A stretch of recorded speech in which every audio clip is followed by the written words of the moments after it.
हाय दोस्तों, आज सर्कल 360 के नए ब्लॉग में आपका स्वागत एवं अभिनंदन। जैसा कि जानते हैं, हम नए सुझाव एवं नए ब्लॉग में नई चीज़ों के बारे में चर्चा करते हैं और हमारे इस चैनल का माध्यम केवल लोगों को जागरूक करना। लोग जागरूक रहें, सशक्त रहें, अपने खान पीन रहन सहन हर चीज़ की बारे में अच्छे से जानकारी हो और बीच कूच में जो भी अनुभव मिलता है उसे भी अपने छोटे मोटे टूटी फूटी भाषा में आपके सामने प्रस्तुत करता हूँ। यदि ये जो ब्लॉग बनाया जाता है, इसमें ऐसा तो नहीं है कि गलतियाँ नहीं होंगी, गलतियाँ होंगी, लेकिन मुझे आशा है कि इन छोटी छोटी गलतियों को नज़र अंदाज कर दिया जाए या तो अपना छोटा भाई समझकर छोड़ दिया जाए। अब इससे आगे की चर्चा आप लोगों के सामने प्रस्तुत करता हूँ। जैसे कि आज का विषय है स्लो पॉइजन, जिसे हिंदी में कहते हैं धीमा जहर। आज भारत में 80 से 90% लोग धीमा जहर खा रहे हैं और इस धीमे जहर का मतलब कोई विशेष जात धर्म या कोई गरीब अमीर नहीं है। इस धीमे जहर का सेवन हर व्यक्ति कर रहा है और इस धीमे जहर पर सरकार को तो मालूम है, लेकिन कोई इसकी तरफ ध्यान दे ही नहीं रहा है। चाहे वायु गुणवत्ता हो, सांस लेने की कमी, चाहे जो हमारी थालियों में परोसा जा रहा है भोजन, एक मनुष्य को या किसी भी जीव को जीवित रहने के लिए सबसे मुख्य आधार होता है भोजन, पानी। यदि आप भोजन पानी नहीं पाएंगे तो आप कितने साल जी सकते हैं? 1 दिन, 2 दिन, 4 दिन, 5 दिन, 10 दिन, इससे ज़्यादा आप नहीं जी सकते। तो जब मुख्य घटक ही हमारा भोजन पानी है, तो कुछ व्यापारी, बड़े बिजनेसमैन, तमाम ऐसे लोग हैं जो चंद पैसों के लिए लोगों की जिंदगियों से खेला करते हैं। जैसा कि आपने भी कहीं ना कहीं सुना होगा, मीडिया के माध्यम से, प्रेस के माध्यम से, अखबार के माध्यम से, या किसी पास पड़ोस में घटनाएं होंगी तो आप लोगों ने ये सब चीज़ें सुनी होंगी, लेकिन आप लोगों ने भी कभी गौर नहीं किया है। रीज़न क्या है? जब कोई भी बात या कोई भी चीज़ आपकी नज़रों के सामने होता है तब आप उसको ज़्यादा गौर करते हैं।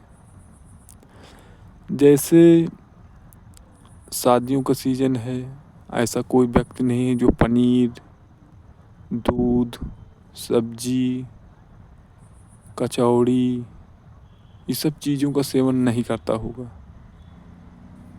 हर व्यक्ति खाता है, हर व्यक्ति पीता है। तो आज हम केवल भोजन के बारे में चर्चा करेंगे कि भोजन में जो चीज़ें यूज होती हैं उनमें कैसे मिलावटखोरों ने भरपूर तरीके से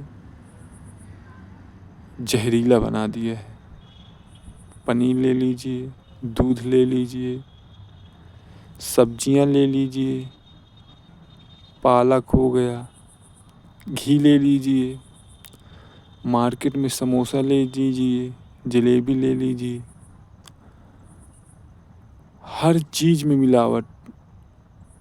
एक सरसों का तेल आता है, कड़वा तेल, उसको ले लीजिए, उसमें तो पाम ऑयल ऐसे यूज किया जाता है कि जैसे कहा नहीं जाता, हम लोग बाहर वो चीज़ें फेंक दी जाती थी, लेकिन आज के व्यापारी वर्ग उसी को एकत्रित करके ऐसा केमिकल आता है, मैं अपनी आँखों से देखा दंग रह गया। और कड़ू के तेल में उसी का इस्तेमाल किया जाता है। जैसे पनीर है, पनीर में कौन कौन से केमिकल, निरमा, सोडा, पता नहीं कहाँ कहाँ से लोग चंद पैसों के लिए मिलावट के लिए तैयार रहते हैं। आज हिंदुस्तान का हर व्यक्ति धीमा जहर खा रहा है। अगर रेशियो निकाला जाए तो हर 10 घरों में से 7 घर में परमानेंट दवाइयाँ चल रही हैं।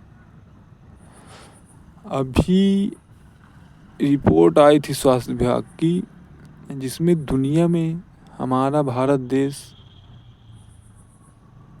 कैंसर के मामले में सबसे अव्वल नंबर पर है, पहले नंबर पर।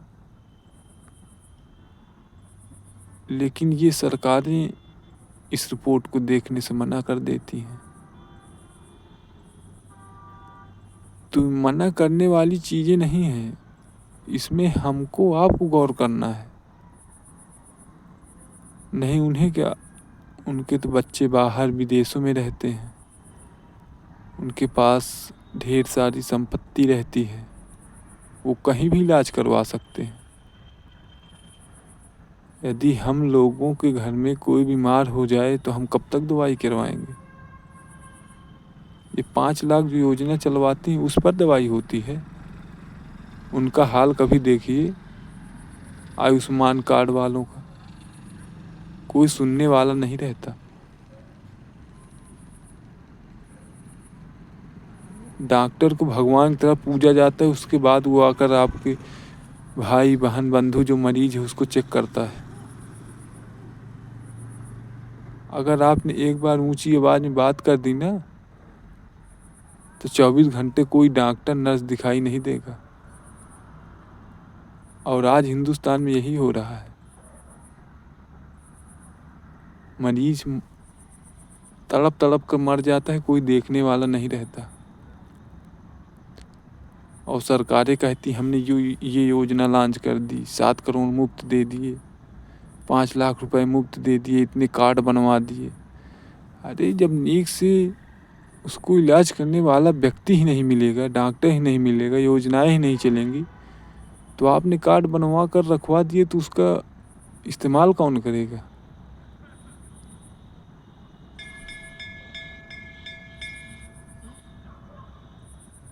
अस्पतालों में जाकर देखिए, जो अस्पतालें चल रही हैं उसका हाल देखिए। अगर केंद्र सरकार, भारत सरकार ने अगर 1 लाख अस्पतालें बनाई हैं तो 1 लाख में कम से कम 70% अस्पतालें चलती हैं। लेकिन उसमें व्यक्ति नहीं जाते हैं, क्योंकि सरकारी अस्पतालों की ऐसी हालत बना दी गई है कि लोगों को विश्वास ही उसमें से टूट गया है। और 30% अस्पतालें तो एकदम खंडहर की तरह पड़ी हुई हैं, जिनका पैसा, जिनमें ड्यूटी बराबर चल रही है। तो ये हमारे देश का हाल है। तो मेरी यही आशा है कि ये वीडियो जहाँ जहाँ भी जाए, जो जो भी व्यक्ति सुने, थोड़ा इन सब चीज़ों का ध्यान रखें। अपने दादा, चाचा, भाई, बहन, बंधु सभी को स्वस्थ रखें। खाने पीने की चीज़ों में थोड़ा ध्यान दें। बाहर की चीज़ों का सेवन कम करवाएं। और हो सके तो स्वयं जानवर रखें। दूध, घी, इन सब चीज़ों को घर में ही उपयोग करवाएं। और बाहर की चीज़ें आप जितना ही कम खाएंगे उतना ही स्वस्थ रहेंगे। सो आज इस छोटे से सुझाव में अगर आपको अच्छा लगा हो तो इस बारे में अगल बगल पास परिवेश में चर्चा ज़रूर करें। इस सुझाव में बस इतना ही। स्वस्थ रहें, खुश रहें, खुशहाल रखें। जय हिंद दोस्तों।